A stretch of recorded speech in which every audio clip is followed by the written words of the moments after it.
Esta capacitación gira alrededor de cómo en la institución se gestionan y desarrollan un proceso de adecuada comunicación entre las personas que atienden y cuidan a los pacientes, es decir, entre el personal profesional que atiende y cómo interactúa con los pacientes y sus familias. Este protocolo busca el desarrollo y fortalecimiento de destrezas, habilidades y competencias para que no existan dificultades o fallas durante la atención de los pacientes en su tránsito por Neuromental. Este protocolo incluye la comunicación entre el equipo de salud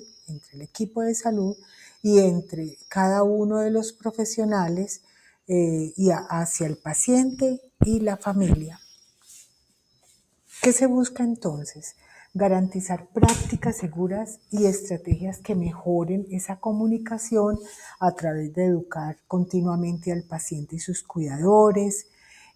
Recuerden que tenemos unos programas especiales donde se involucran directamente las familias, dirigir la consulta a través del nombre del paciente, que el profesional se presente, diga cuál es su función, cuál es su especialidad, que se le hable claro y lento a cada uno de los pacientes, que se confirme con quién se está hablando, su nombre es Pedro, su nombre es Juan, para poder entrar como en un diálogo más personalizado, ser respetuoso siempre con quien tenemos al frente. Nunca hablar con tono condescendiente, aceptar las diferencias de opinión, escuchar sin interrumpir al otro, ser una persona agradable y que sea vista como empática por cada uno de los usuarios. Se recomienda la literatura en este tema que se utilice mucho el teach back, que es que el paciente explique con sus propias palabras qué es lo que se le dijo. Entonces, si se le hizo una recomendación en casa de utilizar un medicamento, decirle, bueno señor, ¿y usted en su casa cómo va a utilizar el medicamento? Él tendrá que repetir 3 veces al día, en la mañana a las 7, a las 2 de la tarde, a las 10 de la noche, me lo tomo con agua, me lo tomo con leche, no me lo tomo con leche, en fin, hacer que el paciente entienda qué fue lo que se le explicó para poder mejorar esa percepción del usuario frente a la atención que se le dio y también minimizar errores que se pueden producir por ideaciones equívocas de lo que el personal quiso explicarlo. Entonces, también es muy importante que se le informe al paciente los riesgos a que se ve sometido por un tratamiento o los riesgos que tiene el manejo en casa de una patología o cómo influye que él no haga continuidad de los ejercicios en casa. Es muy importante que él salga con un reforzamiento de las actividades a realizar. Como en todos los protocolos que hemos estado viendo, hay unas posibles acciones inseguras que pueden estar relacionadas con la comunicación en la IPS, como por ejemplo el reporte de ayudas diagnósticas inoportunas o a destiempo, una comunicación no efectiva durante el proceso de atención entre el personal que interactúa en ese tipo de procesos. ¿Qué quiere decir? Si estamos en el programa del niño con autista, que el personal que está manejando integralmente al niño no se ponga de acuerdo en los lineamientos y estrategias a continuar y hayan desacuerdos que tácitamente afectan la integralidad del manejo terapéutico.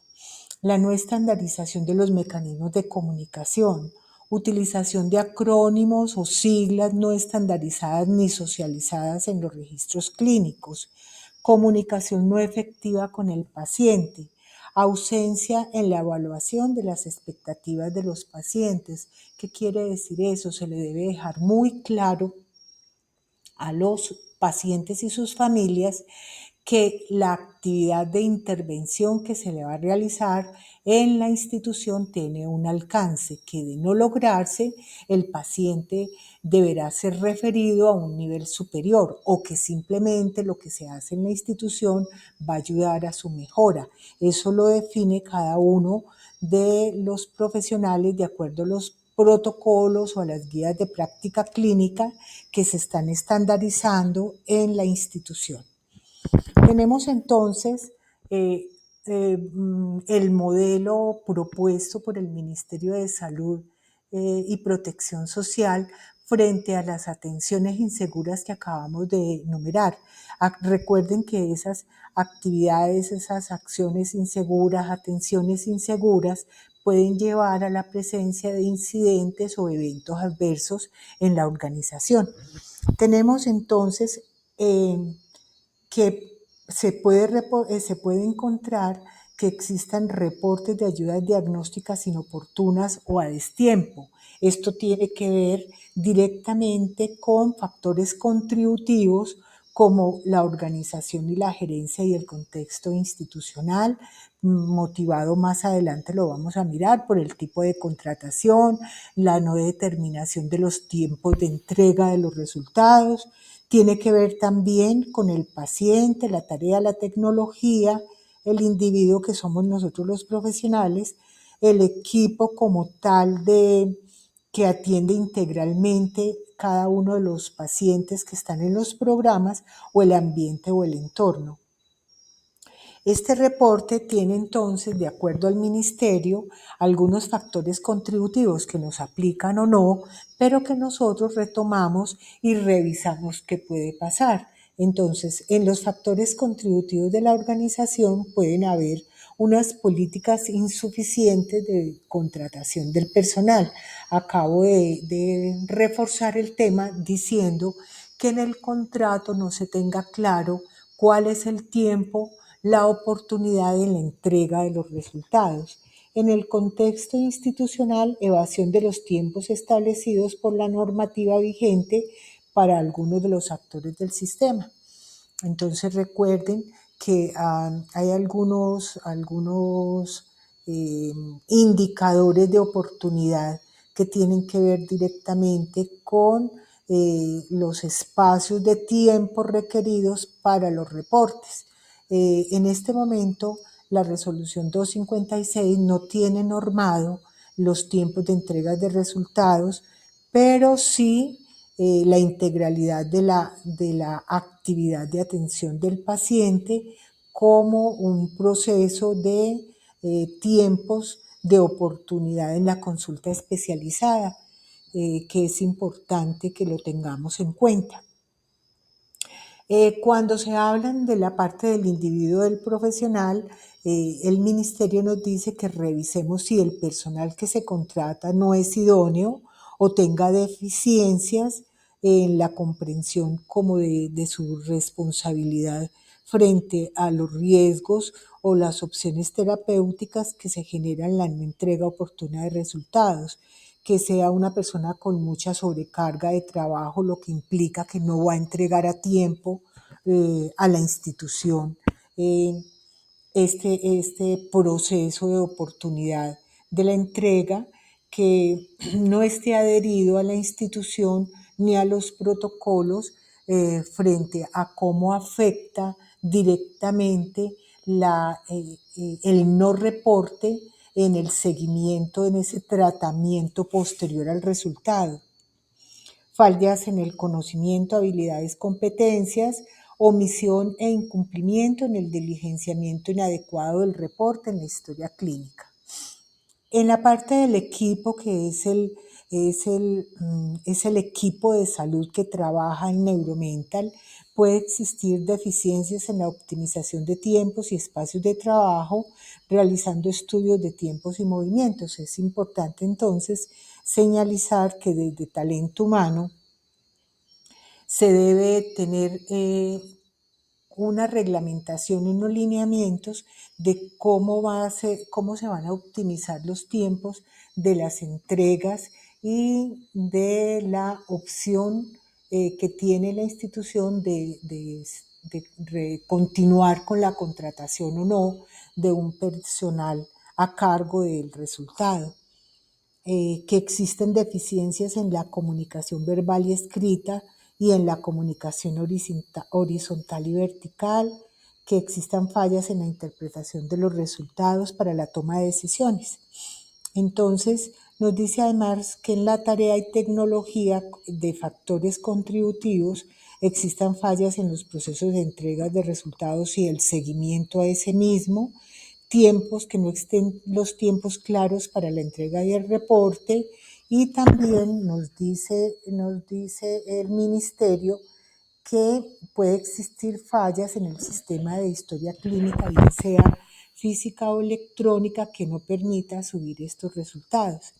En la parte del ambiente del entorno se debe analizar cómo está el clima organizacional, si hay problemas en la entrega de los resultados, que de pronto no sea una vía directa, sino en medio físico, o cómo se están entregando cada uno de ellos, y que existan un manual o un protocolo que defina claramente con las personas que se tienen tercerizadas las lecturas de los resultados, que permitan entonces presionar a estas personas contratadas para el cumplimiento de los tiempos que estamos revisando.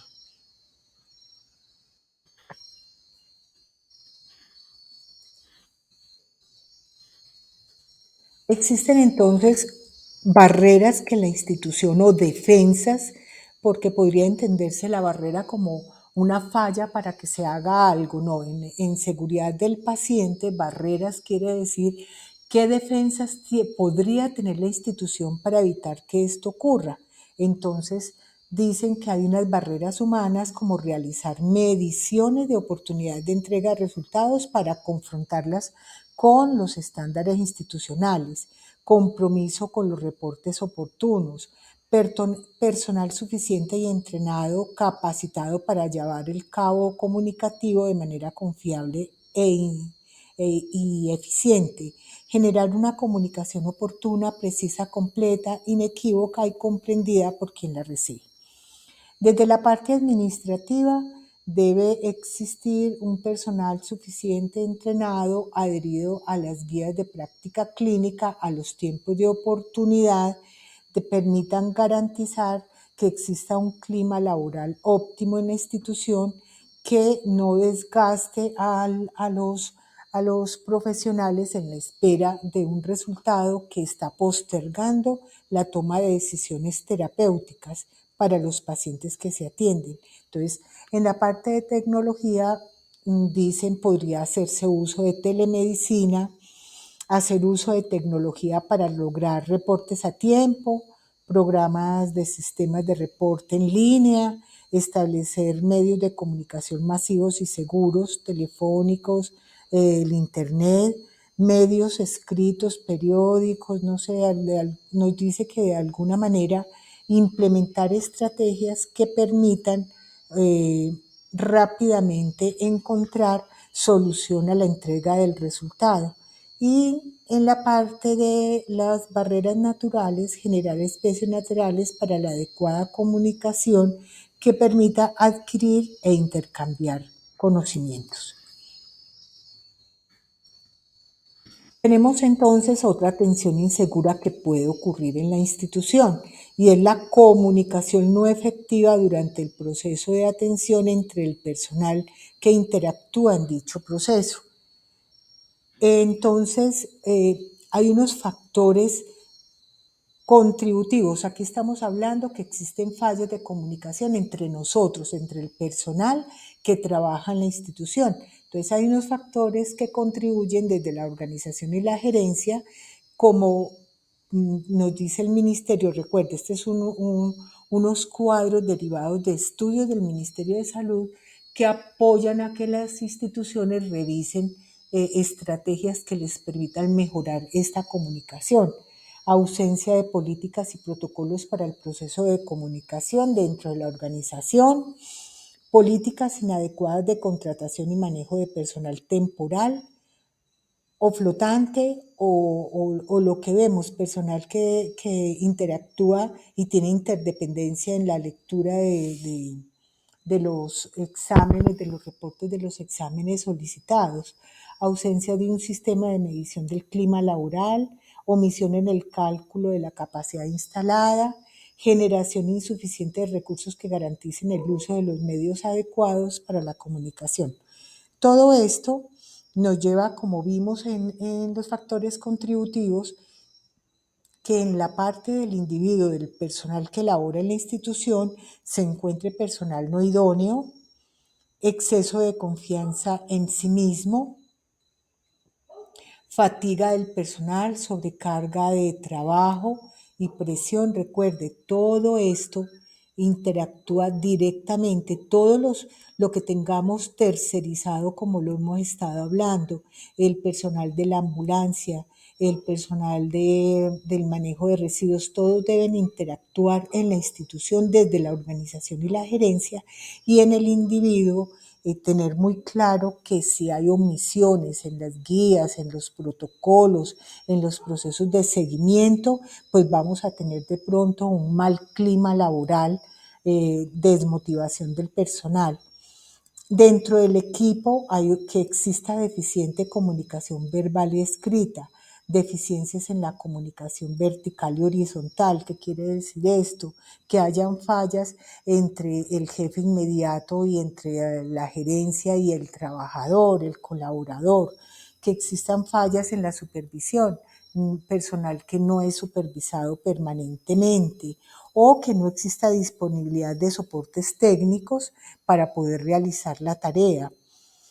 Una estructura de un equipo de trabajo deficiente, que no sean consistentes, congruentes entre lo que está escrito y entre lo que realizan, que no existan entrenamiento en el puesto de trabajo, fallas en el proceso de inducción, reinducción, ausencia de espacios de reuniones, de grupos. Ustedes pueden ver que en Neuromental la institución la está dando toda precisamente para minimizar los espacios de discordancia entre el saber y entre el ser, el saber y el hacer. Se están organizando los equipos terapéuticos, sobre todo a través de las reuniones con el director científico.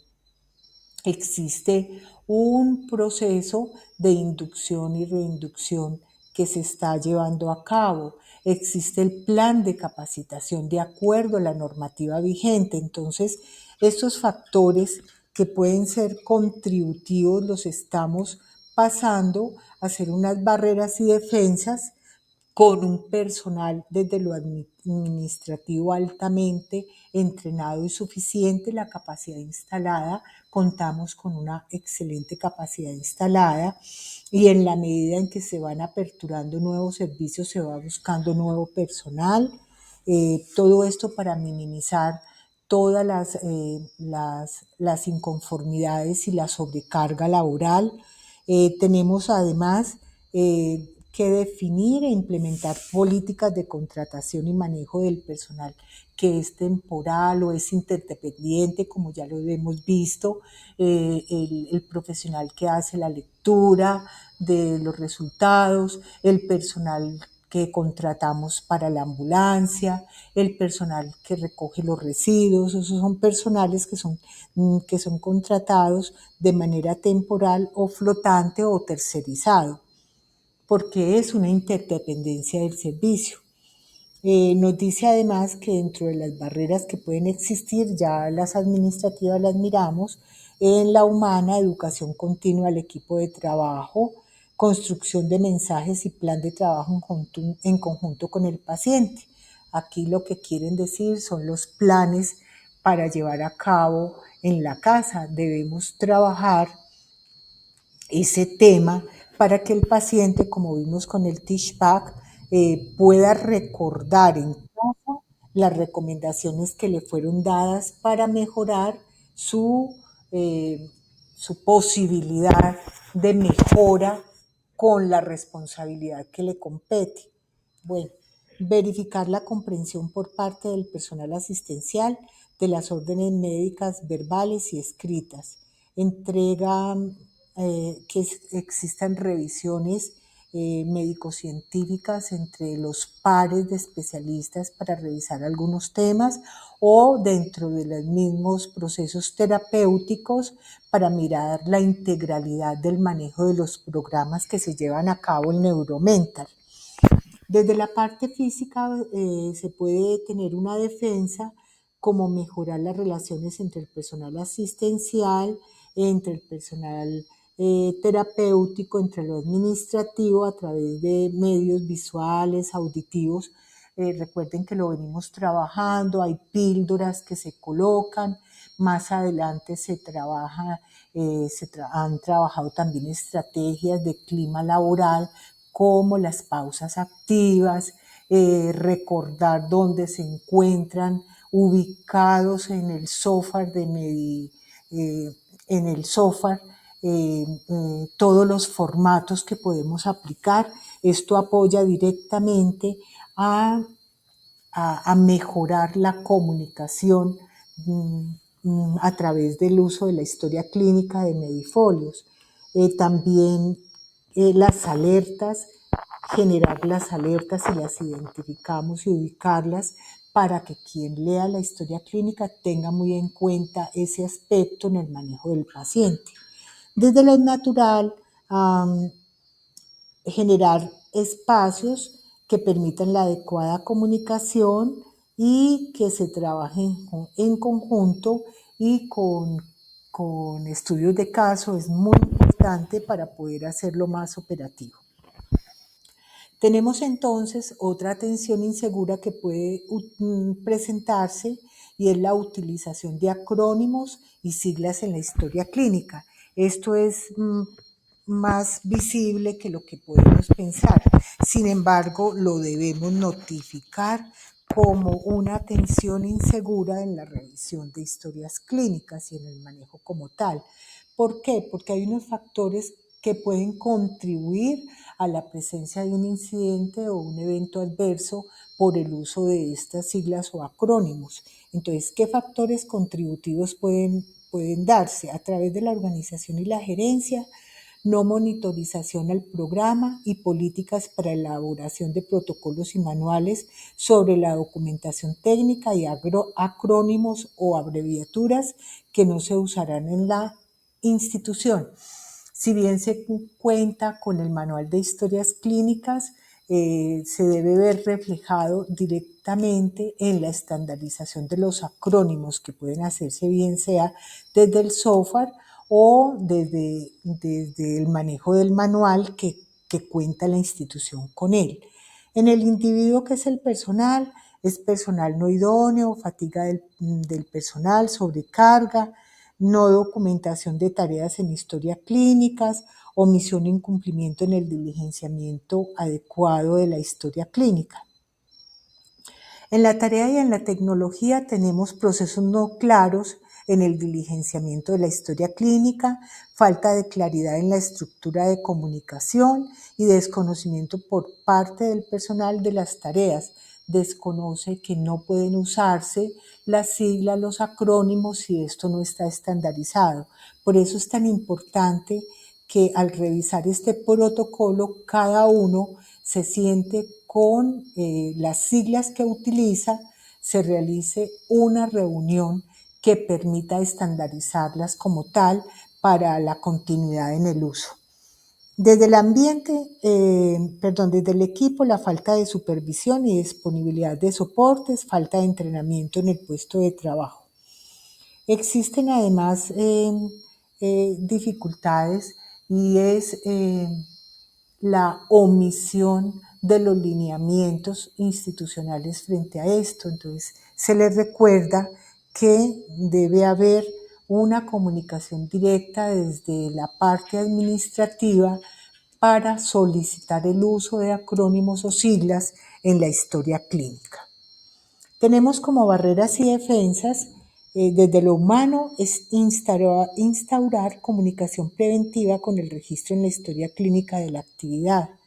En lo administrativo, fortalecimiento de la cultura de la seguridad, programas de capacitación permanente sobre los temas de historia clínica, la parte de la confidencialidad, el reporte, la racionalidad técnica administrativa del mismo, técnico-científica del mismo, que se tengan establecidos los mecanismos de comunicación dentro de los registros de la historia clínica, creación y activación del Comité de Historias Clínicas y Registros, para lo cual Neuromental cuenta con ese comité. Si ustedes tienen algunos acrónimos o siglas que son relativas a la prestación del servicio de su servicio o del proceso en el cual interactúan, es a darlas a conocer para ser normalizadas, sistematizadas en la institución. Sistema de alerta que informe el uso de algún acrónimo en el registro de la historia clínica y los soportes clínicos, como la parte de barrera tecnológica, y estandarizar lista de chequeo y redundancia, que todo esté sistematizado para obviar los problemas de la lectura no apropiada de una historia clínica y su repercusión en el tratamiento y seguimiento de manejo de cada uno de los pacientes que asisten a la institución. Tenemos la comunicación no efectiva con el paciente. Hay unos factores contributivos desde la organización y la gerencia, como políticas deficientes en cuanto a la generación de espacios de comunicación en el contexto institucional, que no exista una línea de comunicación eficiente entre las CPS, entre la ARL y otras instituciones sobre las autorizaciones, tiempos de atención, lo que contribuye a que el proceso de comunicación efectiva con el paciente siga con el transcurso o siga con la ruta que debe ser. Recuerden que cuando vimos la clasificación de las atenciones inseguras, vimos que habían eventos prevenibles y eventos no prevenibles. Los eventos no prevenibles están directamente relacionados, en este caso, con el contexto institucional por la comunicación deficiente y no operativa de las líneas que intervienen en la posterior o durante la atención del paciente con las EPS. Toda esa fractura de comunicación no permite avanzar en el manejo del usuario para la resolución de su problemática de salud. Cuando vemos los factores contributivos, deben estar directamente relacionados con la no asignación de tiempo suficiente para comunicar la información importante y para que el personal formule y responda a preguntas sin interrupciones siempre que sea posible. Mecanismos, la mecanización y deshumanización de los procesos. Nos sentamos en el computador, nos saludamos, no nos presentamos, no le preguntamos el nombre del Señor, escasamente nos sentamos en un computador y no tenemos la decencia de mirar a los ojos al paciente y al menos decirle: Señor, bien pueda siga, siéntese, ya lo atender, soy sutanito de tal, soy profesional, le voy a atender su parte neurológica, voy a hacer su terapia física, y si el Señor se despide o se presenta de mano, darle la mano, mirarlo a los ojos, que la persona sienta que es un ser que es importante en la atención médica o en la atención terapéutica.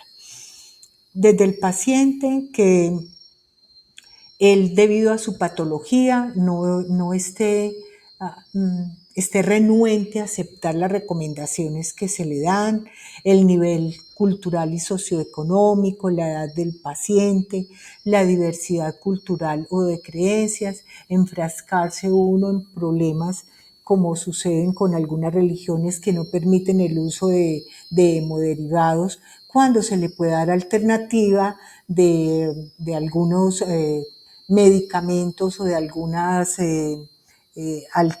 alternancias de tipo químico que pueden dar solución a los problemas. Simplemente es escuchar y mirar cómo se va a dar solución a cada uno de los problemas que se puedan presentar durante la atención. Cuando tiene que ver con el equipo de trabajo es que existe una comunicación ausente o deficiente dentro del equipo que no es coordinada y no permite sacar adelante la patología de quien consulta el neuromental, o que existan brechas en la comunicación e interrupciones en la continuidad de la misma. Cuando miramos la tarea y la tecnología, de pronto no contar con una herramienta de estandarización de comunicación con el paciente. La institución empieza a trabajar humanización en el servicio que va a permitir tener un direccionamiento de la comunicación, cómo se debe hacer entre el profesional y el paciente, entre la línea de atención, las niñas que atienden o los colaboradores que atienden de frente al ingreso en admisiones, en la asignación de citas, cómo se le debe preguntar al usuario, cómo se debe saludar. Es muy importante la comunicación directa para que quien ingrese a la institución sienta que es una persona más y no un ser que simplemente o mecánicamente es atendido. No utilizar al menos 2 identificadores en la identificación y las ayudas diagnósticas. Entonces, siempre preguntar por los nombres completos, su número de cédula, si es un niño, el registro civil, bueno, los identificadores que tengan el software y que sean registrados por norma.